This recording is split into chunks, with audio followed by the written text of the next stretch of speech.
The group stage is now over and Russia is set to get going with the round of 16. Welcome to Soccerholics TV and its continuing coverage of the 2018 FIFA World Cup. Today I'll be covering the knockout game between Uruguay and Portugal. And for this game in particular, I've come to the heart of little Portugal in Toronto and a place called Bairrada Churrasqueira, which houses the most passionate Portuguese fans this city has to offer. So stay tuned for a cultural and colourful experience, plus all the action as it happens. It's all coming up right here next on Soccerholics TV.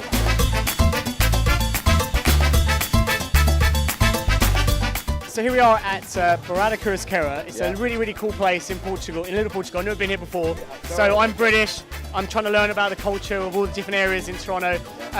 Just explain what it means to you to have a place like this with, obviously you've got Portuguese roots with your wife, you explain. Absolutely. You know what?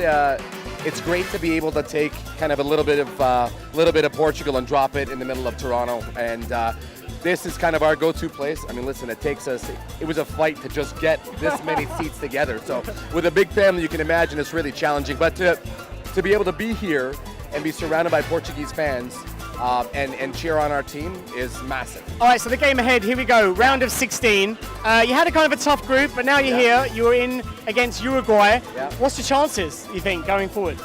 You know what, I mean, listen, we've got a great force up front, obviously, with Ronaldo. I mean, I think the key is going to be defense. You have to neutralize Cavani. You've got to neutralize Suarez. So Pepe's got to do a job back there. Like the boys on the back have to hold strong, and we've got a quick counterattack. I think that's what it's going to take for us. So guys, just want to ask, what was your realistic chances when the tournament started for your country of Portugal going into this?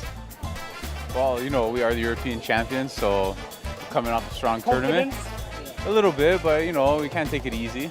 So we're going to play our game, try our best, and we should, you know, make it through pretty far. I hope for the best, hope for the, you know, win the whole tournament, but we'll see what goes on. As the group has now finished, how have you liked Portugal and the way they played? Do you think they struggled?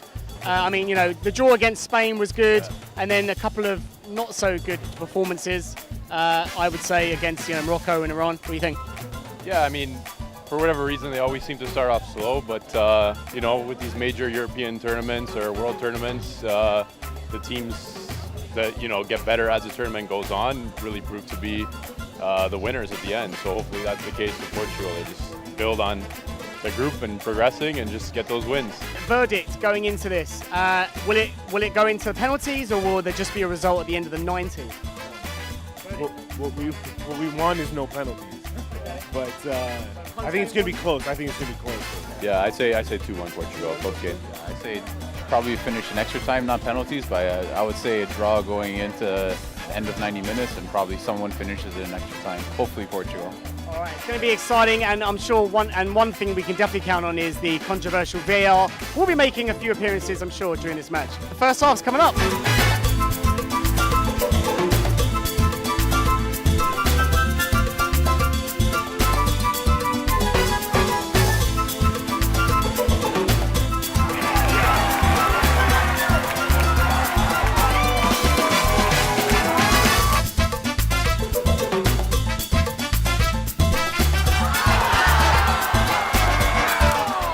I'm not going to lie, a little bit in shock, as most of the fans are here as well.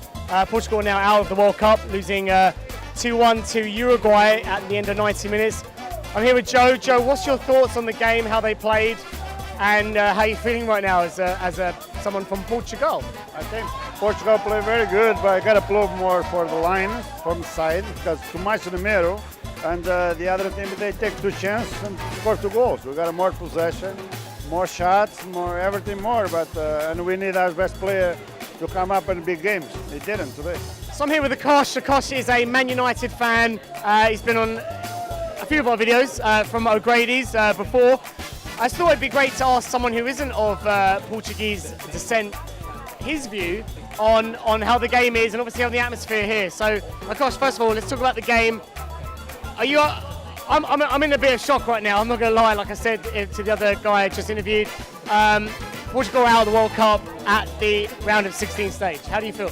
I mean, honestly, it was a well-contested match. I just feel that both teams were trying to play for a 1-0 victory.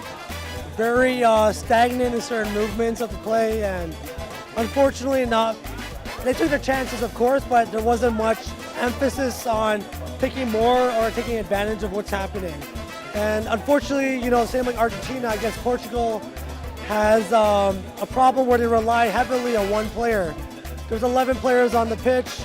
They should all contribute evenly in some way or form. Of course, Ronaldo takes credit in a lot of ways, but you can only do so much as one person. All right, well, so wrap this up. So Uruguay will now play France in the quarterfinals. Next week, we will be doing one of the other quarterfinals. We're waiting for that game to be decided. But for myself, Ben, I want to say thank you to Bairrada Churrasqueira for having us. If you're Portuguese and you haven't been to this place, definitely get down here.